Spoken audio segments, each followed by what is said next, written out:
So let's go check out the military appreciation. Is that what it was? Cool. Sushi. Yuck.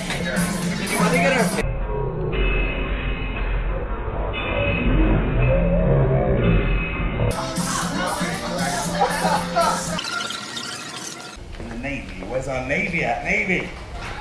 Navy! There you are!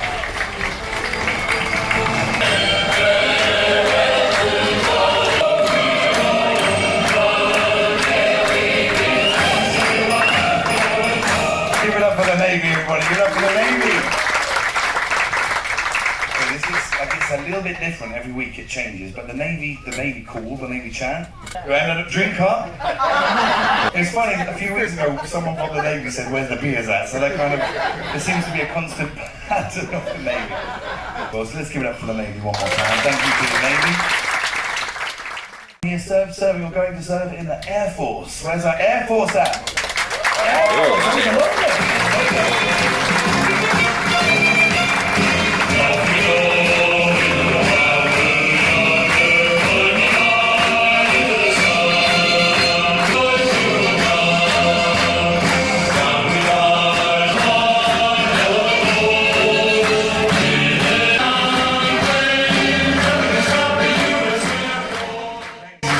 For the Air Force.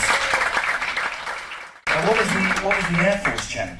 Well, it's either hua or fly, fight, and win. Fly, fight, and win. Fly, fight. I like that. Is aim high as well? Is that aim high? Aim high. We fly you by. We fly you by. Okay, we seriously appreciate you, Air Force. Let's give it another round of applause for the Air Force. We work extremely closely with the Coast Guard. We're due for a Coast Guard inspection coming up very shortly, so they make sure that we are working safely for you guys. They make sure that we're drilled well properly as well. They obviously ensure that we are leaving the home port safely and we're coming back into our home port safely as well. And ladies and gentlemen, let's give it up for the Coast Guard. We appreciate the Coast Guard. Now, next up, everybody, I would like to make a couple of shout-outs, especially in the environment that we're in currently. Of course, I'd like to take this opportunity in thanking the United States Public Health Service. If we can give them a round of applause. So I want to take this opportunity in thanking the National Oceanic and Atmospheric Administration. If we can give them a round of applause as well. An extreme shout-out for whether it be the National Guard, police, firefighters, emergency services, nurses, doctors, EMTs, technical teams, paramedics. If you could take a stand for us as well, so we can thank you for the service that you do as well. We appreciate you guys.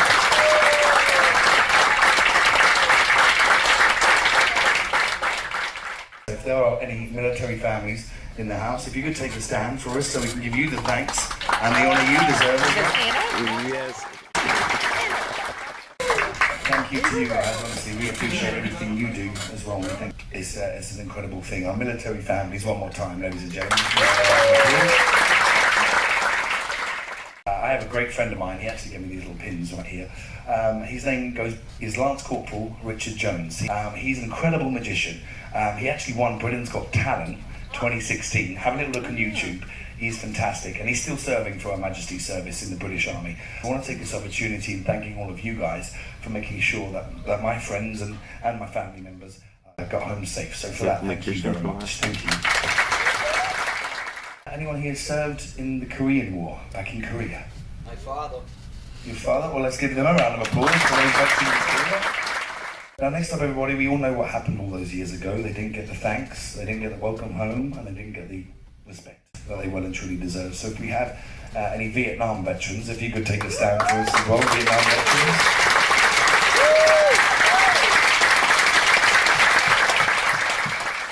Desert Storm. Operation Desert Storm. And Desert Shield as well. Both together. Next up, do we have any, I think this is the right order, in Operation Iraqi Freedom. Operation Iraqi Freedom, can you take a stand? Wow. And of course, next up, if anyone here served in Afghanistan. Afghanistan.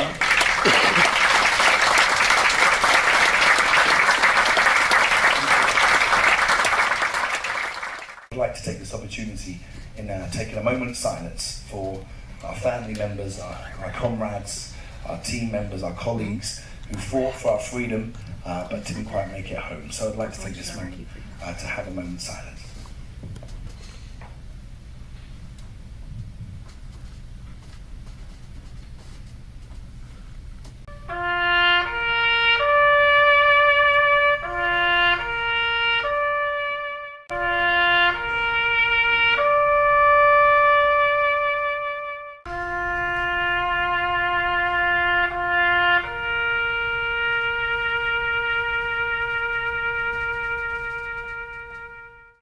Thank you guys, thank you very much.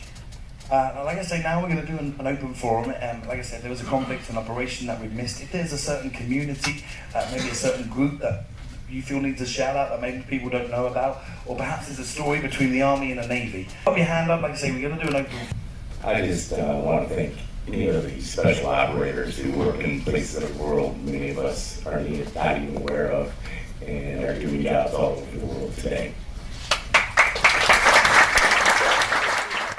I'd like to ask that everybody remember my branch of the Navy, which was the Submarine Force Atlantic Fleet. They're out there. You don't know they're there, but if it comes to it, we'll take care of it.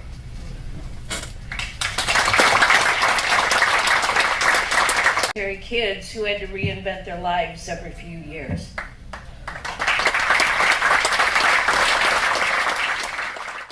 Just all the men and women still serving that they don't get the recognition that they need now, just from the news media and all that. Just reach out to them and pray that they get home. Excuse me, I'm going to try and get through this. Last June, I lost my father, 32-year veteran, Royal Canadian Navy. He served 2 tours in Korea aboard a ship called the HMCS Haida. She's currently moored in Hamilton, Ontario as a floating museum.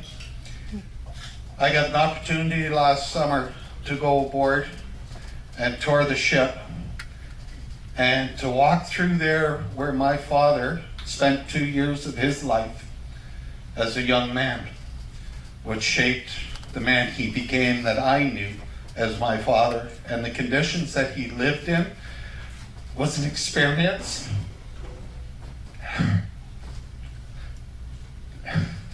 sorry.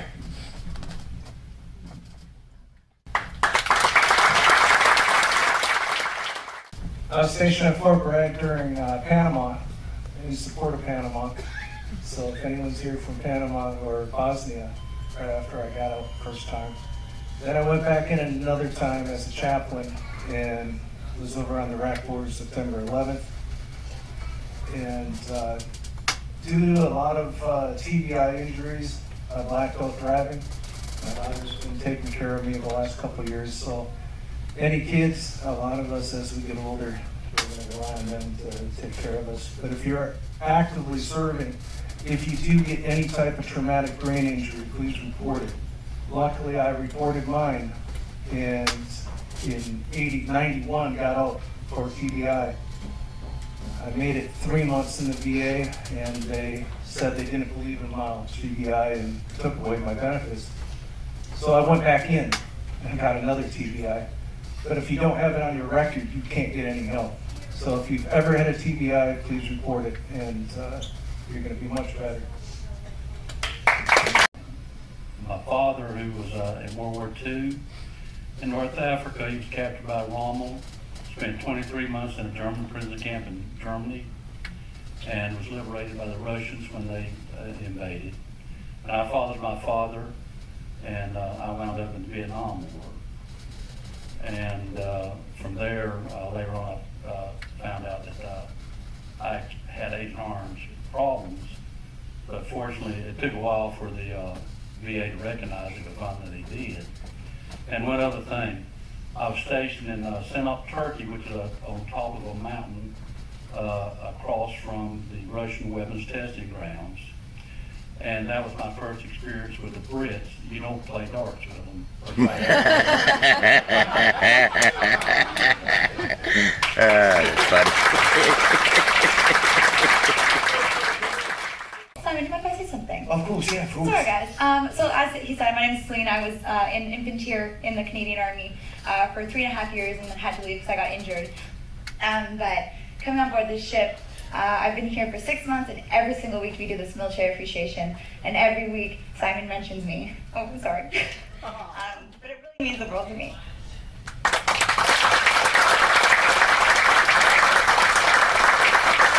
He genuinely cares about every single one of you, despite being British. Every single one of you, right? I love you. Thank you, Celine. Love you, Celine, one more time. Thank you. Now, right now, we'd like to take this opportunity to have a military photo for those servicemen and women, past, present, future.